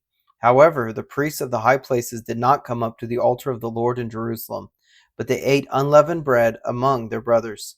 And he defiled Topheth, which is in the valley of the son of Hinnom, that no one might burn his son or his daughter as an offering to Molech. And he removed the horses that the kings of Judah had dedicated to the sun at the entrance to the house of the Lord by the chamber of Nathan Melech the chamberlain, which was in the precincts. And he burned the chariots of the sun with fire, and the altars on the roof of the upper chamber of Ahaz, which the kings of Judah had made, and the altars that Manasseh had made in the two courts of the house of the Lord, he pulled down and broke in pieces, and cast the dust of them into that brook of Kidron. And the king defiled the high places that were east of Jerusalem, to the south of the Mount of Corruption, which Solomon the king of Israel had built for Ashtoreth, the abomination of the Sidonians, and for Chemosh, the abomination of Moab, and for Milcom, the abomination of the Ammonites. And he broke in pieces the pillars, and cut down the Asherim, and filled their places with the bones of men. Moreover, the altar at Bethel, the high place erected by Jeroboam the son of Nebat, who made Israel to sin, that altar with the high place he pulled down and burned, reducing it to dust. He also burned the Asherah, and as Josiah turned, he saw the tombs were on the mount, and he sent and took the bones out of the tombs and burned them on the altar and defiled it, according to the word of the Lord that the man of God proclaimed, who had predicted these things. Then he said, "What is that monument that I see?" And the men of the city told him, "It is the tomb of the man of God who came from Judah and predicted these things that you have done against the altar at Bethel." And he said, "Let him be. Let no man move his bones." So they let his bones alone, with the bones of the prophet who came out of Samaria. And Josiah removed all the shrines also of the high places that were in the cities of Samaria, which kings of Israel had made, provoking the Lord to anger. He did to them according to all that he had done at Bethel. And he sacrificed all the priests of the high places who were there on the altars, and burned human bones on them. Then he returned to Jerusalem. And the king commanded all the people, "Keep the Passover to the Lord your God, as it is written in the book of the covenant." For no such Passover had been kept since the days of the judges who judged Israel, or during all the days of the kings of Israel, or of the kings of Judah. But in the 18th year of King Josiah this Passover was kept to the Lord in Jerusalem. Moreover, Josiah put away the mediums and the necromancers and the household gods and the idols of all the abominations that were seen in the land of Judah and in Jerusalem, that he might establish the words of the law that were written in the book that Hilkiah the priest found in the house of the Lord. Before him there was no king like him, who turned to the Lord with all his heart and with all his soul and with all his might, according to all the law of Moses, nor did any like him arise after him. Still the Lord did not turn from the burning of his great wrath, by which his anger was kindled against Judah, because of all the provocations with which Manasseh had provoked him. And the Lord said, "I will remove Judah also out of my sight, as I have removed Israel. And I will cast off this day that I have chosen Jerusalem, and the house of which I said, My name shall be there." Now the rest of the acts of Josiah and all that he did, are they not written in the book of the Chronicles of the kings of Judah? In his days, Pharaoh Necho king of Egypt went up to the king of Assyria to the river Euphrates. King Josiah went to meet him, and Pharaoh Necho killed him at Megiddo as soon as he saw him. And his servants carried him dead in a chariot from Megiddo, and brought him to Jerusalem, and buried him in his own tomb. And the people of the land took Jehoahaz the son of Josiah, and anointed him, and made him king in his father's place. Jehoahaz was 23 years old when he began to reign, and he reigned 3 months in Jerusalem. His mother's name was Hamutal, the daughter of Jeremiah of Libnah, and he did what was evil in the sight of the Lord, according to all that his fathers had done. And Pharaoh Necho put him in bonds at Riblah in the land of Hamath, that he might not reign in Jerusalem, and laid on the land a tribute of 100 talents of silver and a talent of gold. And Pharaoh Necho made Eliakim the son of Josiah king in the place of Josiah his father, and changed his name to Jehoiakim. But he took Jehoahaz away, and he came to Egypt and died there. And Jehoiakim gave the silver and the gold to Pharaoh, but he taxed the land to give the money according to the command of Pharaoh. He exacted the silver and the gold of the people of the land, from everyone according to his assessment, to give it to Pharaoh Necho. Jehoiakim was 25 years old when he began to reign, and he reigned 11 years in Jerusalem. His mother's name was Zebedah, the daughter of Pedaiah of Rumah, and he did what was evil in the sight of the Lord, according to all that his fathers had done. Chapter 24. In his days, Nebuchadnezzar, king of Babylon, came up, and Jehoiakim became his servant for 3 years. Then he turned and rebelled against him, and the Lord sent against him bands of the Chaldeans, and bands of the Syrians, and bands of the Moabites, and bands of the Ammonites, and sent them against Judah to destroy it, according to the word of the Lord that he spoke by his servants the prophets. Surely this came upon Judah at the command of the Lord, to remove them out of his sight, for the sins of Manasseh, according to all that he had done, and also for the innocent blood that he had shed. For he filled Jerusalem with innocent blood, and the Lord would not pardon. Now the rest of the deeds of Jehoiakim and all that he did, are they not written in the book of the Chronicles of the kings of Judah? So Jehoiakim slept with his fathers, and Jehoiachin his son reigned in his place. And the king of Egypt did not come again out of his land, for the king of Babylon had taken all that belonged to the king of Egypt, from the brook of Egypt to the river Euphrates. Jehoiachin was 18 years old when he became king, and he reigned 3 months in Jerusalem.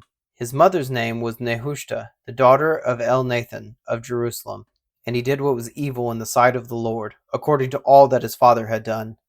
At that time the servants of Nebuchadnezzar, king of Babylon, came up to Jerusalem, and the city was besieged. And Nebuchadnezzar, king of Babylon, came to the city while his servants were besieging it. And Jehoiachin, the king of Judah, gave himself up to the king of Babylon, himself and his mother and his servants, and his officials and his palace officials. The king of Babylon took him prisoner in the 8th year of his reign, and carried off all the treasures of the house of the Lord and the treasures of the king's house, and cut in pieces all the vessels of gold in the temple of the Lord, which Solomon king of Israel had made, as the Lord had foretold. He carried away all Jerusalem and all the officials and all the mighty men of valor, 10,000 captives, and all the craftsmen and the smiths. None remained, except the poorest people of the land. And he carried away Jehoiachin to Babylon. The king's mother, the king's wives, his officials, and the chief men of the land he took into captivity from Jerusalem to Babylon. And the king of Babylon brought captive to Babylon all the men of valor, 7,000, and the craftsmen and the metal workers, 1,000, all of them strong and fit for war. And the king of Babylon made Mattaniah, Jehoiachin's uncle, king in his place, and changed his name to Zedekiah. Zedekiah was 21 years old when he became king, and he reigned 11 years in Jerusalem. His mother's name was Hamutal, the daughter of Jeremiah of Libnah, and he did what was evil in the sight of the Lord, according to all that Jehoiakim had done. For because of the anger of the Lord it came to the point in Jerusalem and Judah that he cast them out from his presence. And Zedekiah rebelled against the king of Babylon. Chapter 25. In the 9th year of his reign, in the 10th month, on the 10th day of the month, Nebuchadnezzar king of Babylon came with all his army against Jerusalem, and laid siege to it. And they built siege works all around it. So the city was besieged till the 11th year of King Zedekiah. On the 9th day of the 4th month, the famine was so severe in the city that there was no food for the people of the land. Then a breach was made in the city, and all the men of war fled by night by the way of the gate between the two walls, by the king's garden. And the Chaldeans were around the city, and they went in the direction of the Arabah. But the army of the Chaldeans pursued the king and overtook him in the plains of Jericho, and all his army was scattered from him. Then they captured the king and brought him up to the king of Babylon at Riblah, and they passed sentence on him.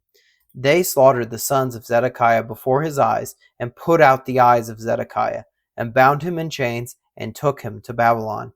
In the 5th month, on the 7th day of the month, that was the 19th year of King Nebuchadnezzar, king of Babylon.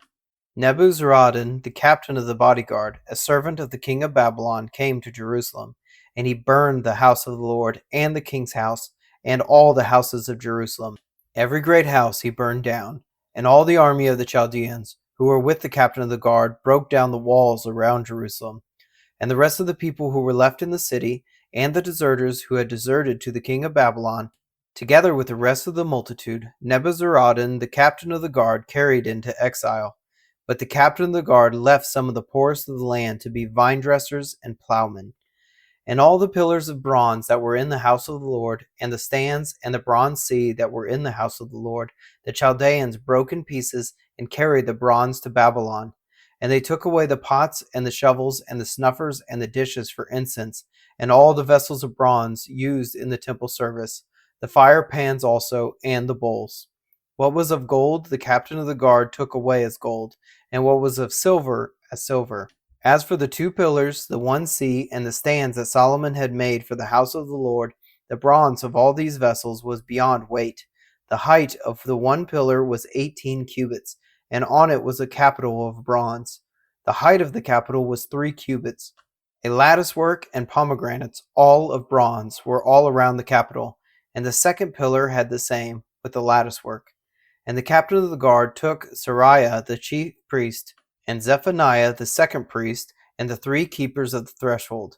And from the city he took an officer who had been in command of the men of war, and 5 men of the king's council who were found in the city, and the secretary of the commander of the army, who mustered the people of the land, and 60 men of the people of the land who were found in the city.